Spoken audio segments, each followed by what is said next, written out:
Hello everyone, আসসালামু আলাইকুম। আমি মনিস লাইফস্টাইল চ্যানেলে সবাইকে আবারও স্বাগতম। আমার আজকের ভিডিওটা যে যেখানে বসে দেখছেন, আশা করি সবাই ভালো আছেন, সুস্থ আছেন। প্রচণ্ড এই গরমে সবার সুস্থতা কামনা করে আমার আজকের ভিডিওটা শুরু করলাম সকাল থেকে। সকালবেলা তো আমি নাস্তা করে নিয়েছি, সকালের নাস্তাটা, আর এদিকে বড় মেয়ের জন্য নাস্তা রেডি করে নিচ্ছি। বড় মেয়ে যেহেতু ঘুম থেকে একটু দেরিতে উঠেছে, পরোটাটা গরম খেতেই বেশি ভালো লাগে, সেজন্য আর সকালবেলা আমরা যখন নাস্তা করেছি তখন ওর জন্য পরোটাটা ভাজিনি। এখন বলছে যে পরোটাটা ভেজে দিতে, আর একটা পরোটাই খাবে, সেজন্য একটা পরোটাই ভেজে নিলাম। আর এদিকে গতকাল রাতে যে চিকেন চাপ নিয়ে আসছিল সেটাই কিছু ছিল, ফ্রিজে রেখে দিয়েছিলাম, আর ওটাই এখন গরম করে দিচ্ছি না পরোটার সাথে চিকেন চাপ রেডি করে নিয়ে মেয়েকে নাস্তাটা দিয়ে দিচ্ছি। সকালের নাস্তায় আমরা সকালবেলা রুটি পরোটাটাই খেতে বেশি পছন্দ করি। যদিও আমি সকালবেলায় ভাত তরকারি সব রান্না করি, কিন্তু তারপরও সবাই আমরা ভাত রেখে ওই রুটি পরোটাটাই সবাই নাস্তা করি। মেয়েকে নাস্তাটা দিয়ে আমি চুলায় দুধ বসিয়ে দিয়েছিলাম চা বানানোর জন্য, আর এই নিজের জন্য 1 কাপ চা বানিয়ে নিচ্ছি। মেয়ে খাবে না, সেজন্য আমার জন্য একার জন্য 1 কাপ চা বানিয়ে নিচ্ছি। যদিও জানি যে দুধ চাটা আসলে স্বাস্থ্যের জন্য ক্ষতিকর, দুধ চাটা বেশি খাওয়া ঠিক না, তারপরও ঘন করে দুধ দিয়ে করা লিকারের 1 কাপ চা না হলে সকালটাই যেন শুরু হয় না। আর এই চাটা আমার খুব পছন্দের একটা চা।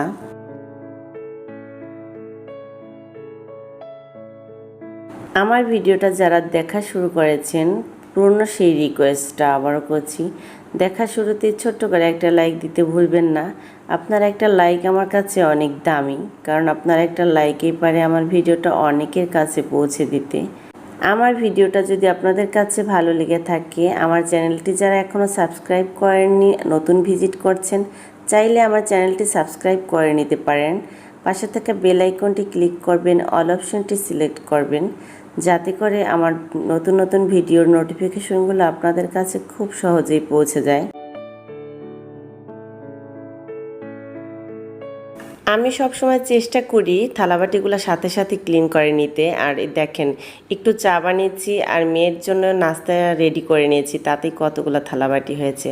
সাথে সাথে ক্লিন করে নিলে দেখা যায় অনেকগুলো জমাও হয় না, আর একসাথে অনেকগুলা থালাবাটি ধুতে গেলে অনেকটা কষ্টও হয়, দেখা যায় অন্য কাজেও দেরি হয়ে যায়।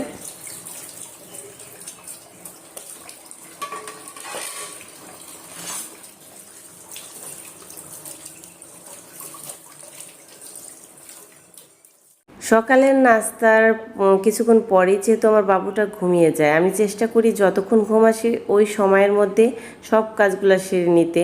বাবুকে নিয়ে আমি আসলে তেমন কোনো কাজ করতে পারি না।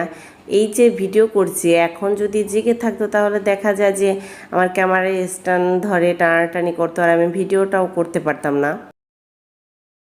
প্রতিবার থালাবাটি ধোয়ার পরে আমি সিঙ্কটাকে চেষ্টা করি এভাবে ক্লিন করে নিতে, তাহলে দেখা যায় ওইভাবে ডিপ ক্লিন করতে হয় না, ঘষে মেজে চকচকে রাখতে হয় না, এটা সুন্দরভাবে ক্লিন থাকে সব সময়। ছোট ছোট কিছু টিপস ফলো করে কাজ করলে আমরা সব কাজগুলোই সহজভাবে করতে পারি, আর আমাদের কাজগুলো খুব সহজ এবং সুন্দরভাবে করে নিতে পারি।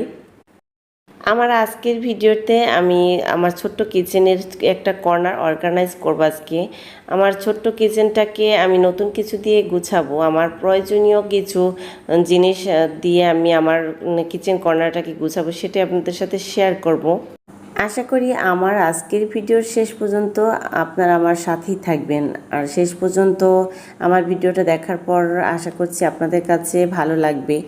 যদি এতটুকু ভালো লেগে থাকে আপনাদের কাছে আমার ভিডিওটা, তাহলে অবশ্যই আপনাদের মতামত কমেন্ট করে জানাতে ভুলবেন না। আপনাদের সুন্দর সুন্দর কমেন্টগুলো পড়লে খুবই ভালো লাগে আর কাজের উৎসাহ পাই। আপনারা সুন্দর সুন্দর কমেন্ট করলে মনে হয় যে আমার ভিউয়ার্স আপু ভাইয়ারা আমার পাশেই আছে, আমার সাথেই আছে, আর আমাকে অনেক অনেক ভালোবাসা দিচ্ছে।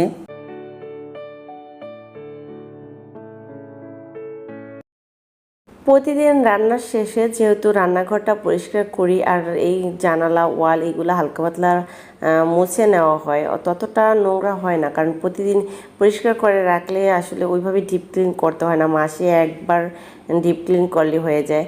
আজকে যেহেতু কর্নারটা গুছাবো সেজন্য একটু আমি ক্লিন করে নিচ্ছি। রান্নাঘরের একটা সাইড আমি ক্লিন করে নিলাম, জানালাটাও পরিষ্কার করে নিয়েছি, আর এদিকে চুলাটা ক্লিন করে নিচ্ছি। সকালবেলা যেহেতু রান্না করেছি চুলাটা অনেকটাই ময়লা হয়েছে, আর একটু ক্লিন করে নিলাম। আর আমার রান্নাঘরের ওয়ালগুলা পরিষ্কারই, ততটা বেশি ময়লা হয়নি। আর এখন যেহেতু একটু নতুন কিছু দিয়ে সাজাবো তাই ভাবলাম আর একটু পরিষ্কার করে নিই। প্রতিদিন রান্না করা হয় আর রান্নাঘর মানেই তো তেল চিটচিটে অবস্থা। একবেলা রান্না করলেই মনে হয় তেল চিটচিটে হয়ে যায়, প্রতিদিনই কম বেশি পরিষ্কার করতে হয়।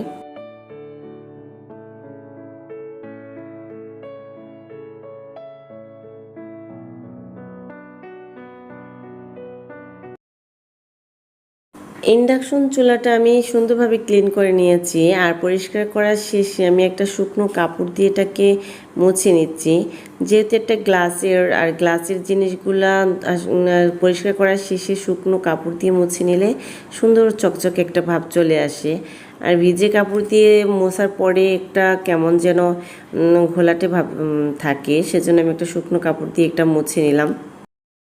এখন যেহেতু প্রচণ্ড গরম পড়েছে, ডিম বাইরে রাখাই যায় না। আমি সবগুলা ডিমই ফ্রিজে রাখি, আনার পরে কিছু ডিম বাইরে রাখি যেগুলা 2-1 দিনের মধ্যেই আসলে খাওয়া হয়ে যাবে।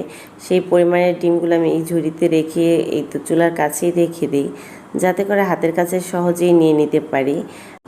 অয়েল জারগুলো আমি কেনার পরে ধুয়ে পরিষ্কার করে শুকিয়ে নিয়েছিলাম, আর এখন আজকে রিফিল করে নিচ্ছি। এই যে সাদা ঝুড়িটা দেখছেন সেটা কিন্তু আমি কয়েকদিন আগে এই তেলের জারগুলো রাখার জন্যই কিনে নিয়ে আসছিলাম, আর যেহেতু তেলের জারগুলো রিফিল করা হয়নি তার জন্য আর ঝুড়িটাও ব্যবহার করিনি। আর এখন তেলের জারগুলা রিফিল করে নিয়েছি, ঝুড়িটা ব্যবহার করছি আজকে প্রথম বের করে।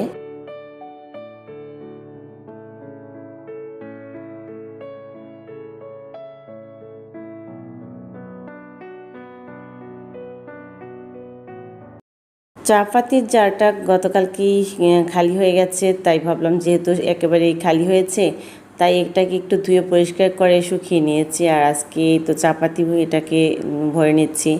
আমি একটা জার যখন রিফিল করতে আসি বাকিগুলাও আমি একসাথে রিফিল করে নিই, যদিও ওইগুলা পুরোপুরি শেষ না হলেও আমি একসাথে সবগুলো রিফিল করে নিই। আর এদিকে চিনি, গুঁড়া দুধ সব জারগুলোই আমি রিফিল করে নিচ্ছি।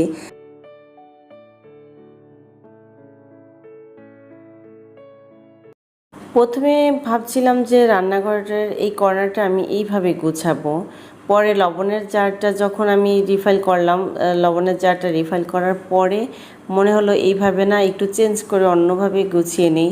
এই তো আমি মুহূর্তের মধ্যেই আমার ডিসিশনটা চেঞ্জ হয়ে গেল, আর আমি তেলের জারের যে ঝুড়িটা এটা আমি এই সাইড করে ঘুরিয়ে এইভাবে গুছিয়ে নিচ্ছি।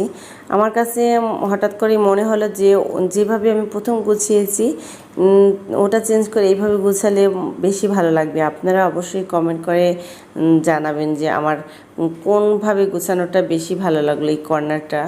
আর আমার এই রান্নাঘরের এই ছোট্ট কর্নারটা আজকে যেভাবে আমি গুছিয়েছি আপনাদের কাছে কেমন লাগলো আপনাদের মতামত জানাতে ভুলবেন না। ইন্ডাকশন চুলার জন্য যেহেতু আমি লাইনটা আলাদা করে একটু এইদিকে তার দিয়ে টেনে নিয়েছি, আর তারটা দেখা যাচ্ছে সেজন্য আমি আর্টিফিশিয়াল একটা লতা দিয়ে দিচ্ছি। সারাদিনে আমার যেই প্রয়োজনীয় জিনিসগুলো লাগে রান্না করতে আসলে, আর সেই জিনিসগুলো দিয়ে আমি কর্নারটা গুছিয়ে নিলাম। আমি যেহেতু বেশিরভাগই ইন্ডাকশন চুলাটা ব্যবহার করি, এই চুলার পাশটা আমি এইভাবে গুছিয়ে নিচ্ছি হাতের কাছে যেন সহজেই সব কিছু পাই। আপনাদের কাছ থেকে এখানেই বিদায় নেব, আবারও চলে আসবো নতুন কোনো ভিডিও নিয়ে। সবাই ভালো থাকবেন, সুস্থ থাকবেন, আল্লাহ হাফেজ।